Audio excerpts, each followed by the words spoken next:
বেশি। 2,24,000 উম্মত থেকে নবী মুহাম্মদ রাসূলুল্লাহর উম্মতের পাওয়ার বেশি। আর যেটা দুনিয়া হয়েছে, এখনকার যেটা পরিবেশ হয়েছে, শুনেন, জান্নাত সকলেই পাবেন, এটা সঠিক। জান্নাত সকলেই পাবেন, এটা সঠিক।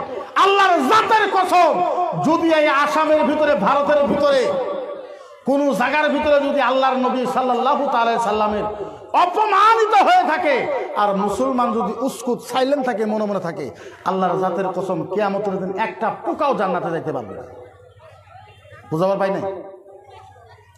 এই দুনিয়ায় এই সময়ে আমার নবী যদি বেইজ্জত হয়ে থাকে আর সারা বিশ্বের মানুষ যদি 24 ঘন্টা কিয়ামত পর্যন্ত আল্লাহর ইবাদত করে, কোনো একটা ইবাদত আল্লাহর দরবারে কবুল হবে না, না, না, না, না, কারো ইবাদত কবুল হবে না। তার কারণটা হলো লাউলাকা মুহাম্মাদুন উম্মাতুহু লাউলামা খালাকতুল জান্নাতা ওয়ালান নারা ওয়ালা শামসা ওয়ালাল কামারা। তার কারণ হইল একটাই, এই নবীকে যদি আল্লাহ পাকে সৃষ্টি না করতো, না আসমান, জমিন, চন্দ্র, সূর্য, কুল কায়নাত দুনিয়া আল্লাহ পাকে সৃষ্টি করতো না। এই দুনিয়াটা একমাত্র সৃষ্টি করেছে নবী মুহাম্মদুর রাসূলুল্লাহর জন্য, অন্য কারোর জন্য না। এই দুনিয়া সৃষ্টি করেছে আমার নবী মুহাম্মদুর রাসূলুল্লাহর জন্য। আপনারা কোন, তারপরে যদি এই নবীর উপরে কেউ আঙ্গুল তুলে, তারপরে যদি এই নবীর উপরে কেউ আঙ্গুল তুলে, আর আঙ্গুলটা আপনার সামনে যদি তুলে, আপনি কোন, আপনি মুসলমান হিসাবে আপনি প্রতিবাদ করার দরকার আছে না নাই? আওয়াজ কম হয়েছে, প্রতিবাদ করার দরকার আছে না নাই? আসামের মানুষ কই প্রতিবাদ করলো? আমার নবীকে চামার বলা হলো, আমার নবীকে নুচ্চা বলা হলো, আমার নবীকে শয়তান বলা হলো, আমার নবীকে চোখ খারাপ বলা হলো, আমার রাসূলকে বহুত ধরনের গালি দেওয়া হলো।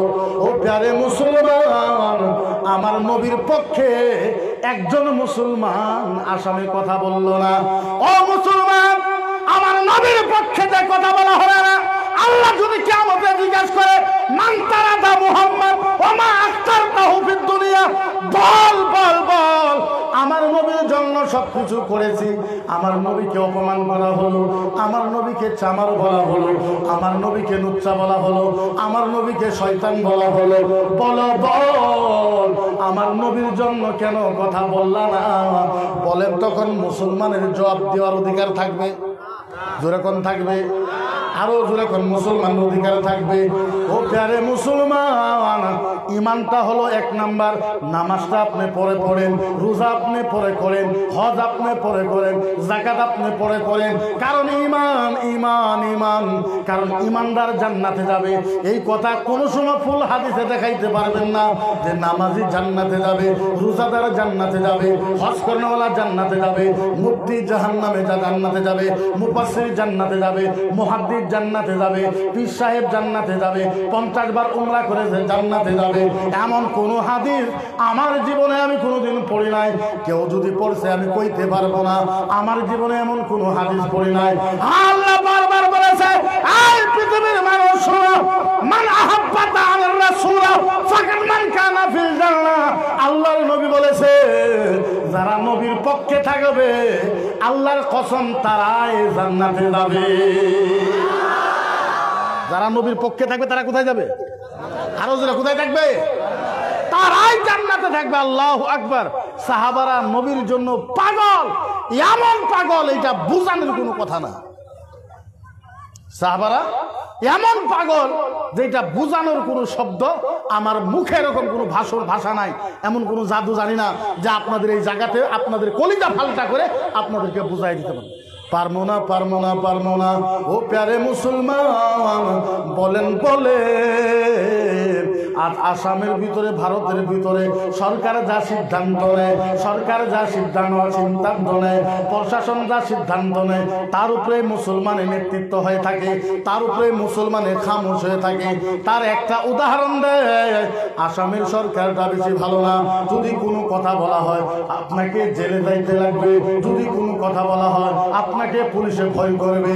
আমারে একটা কথা বুঝেন, মদিনার নবীকে কেউ শয়তান বলবে, আপনি জেলে যাওয়ার ভয়ে মদিনার নবীর পক্ষে হয়ে মুসলমানের কথা বলার দরকার আছে না? আর সুরে চিল্লায় কোন আছে না?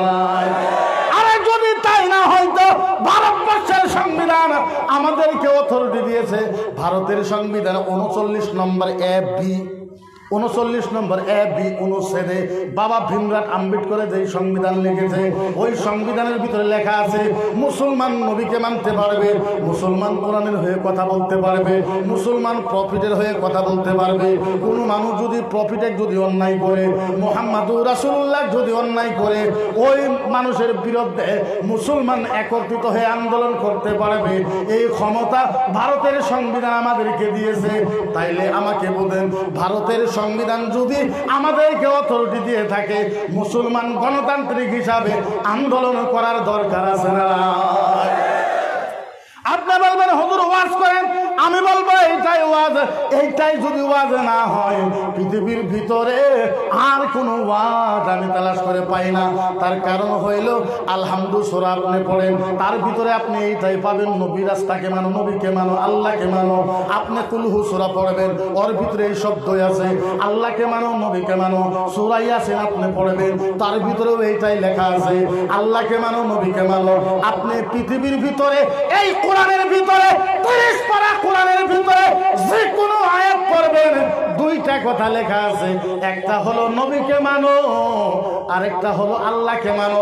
যদি কোরআনে এইটা লেখা থাকে, বুখারী, মুসলিম, আবু দাউদ, নিসাই, ইবনে মাজাহ, মিশকাতুল মাসাবি, যত হাদিসের কিতাব আছে, এই কিতাবের ভিতরে একই কথা লেখা আছে, তাইলে বলে মুসলমান নবীর পক্ষে কথা কওয়ার দরকার আছে না? আরো চিল্লায় কোন আছে না?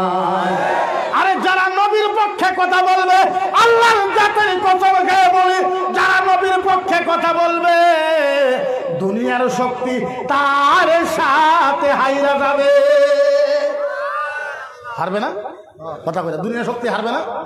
এই জোরে করে হারবে না? নাই যাই মুসলমান নবীর পক্ষে কথা বলবে, তাই দুনিয়ার শক্তি তার কাছে হাইরা যাবে।